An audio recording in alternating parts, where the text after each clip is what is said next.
ఎలాంటి సమస్యనైనా చాలా సులువుగా పరిష్కరించటంలో చాణక్యుని మించిన వాళ్ళు లేరని మన పెద్దవాళ్ళు చెప్పే మాట.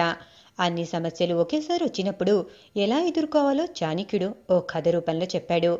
ఈ కథ వింటే జీవితంలో ఎలాంటి పరిస్థితుల్లో ఎలా ఉండాలో మనకు తెలుస్తుంది. మరి ఆ కథ వివరంగా చెప్పనా? ఓ రోజు అడవిలో నిండు గర్భిణిగా ఉన్న ఒక లేడీ నొప్పులతో అడుగు వేస్తూ అనుకూలమైన ప్రదేశం కోసం వెతుకుతూ ఉండగా ఓ దట్టమైన గడ్డి భూమి కనపడింది. అదే తనకి అనుకూలమైన ప్రదేశం అనుకుని అక్కడికి చేరింది.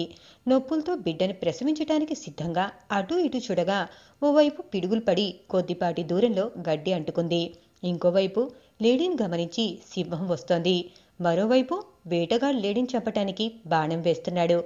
ఇంకోవైపు పారే నది. ఇలా నాలుగు వైపులు మృత్యు వెంటాడుతోంది. ఇలాంటి సమయంలో లేడీ ఏం చేయాలి? ఎటు వెళ్ళినా ప్రమాదమే. అటువంటి సమయంలో ఆ లేడీ ఏం చేసిందో తెలుసా? ఆ ప్రమాదాల్ని వేటిని పట్టించుకోకుండా తన బిడ్డను కనే పని మీదే దృష్టి పెట్టింది. మరి ఆ సమస్య నుండి లేడెలా బయటపడింది అనే కదా మీ సందేహం? అక్కడికే వస్తున్నా.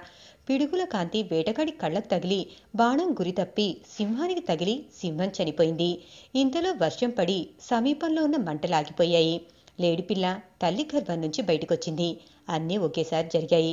దీన్ని బట్టి మనం నేర్చుకోవాల్సిన నీతి ఏంటంటే, ఎన్ని సమస్యలు వచ్చినా మనం మన పని చేస్తూనే ఉండాలి, కానీ నిరుత్సాహంతో ఆగిపోకూడదు.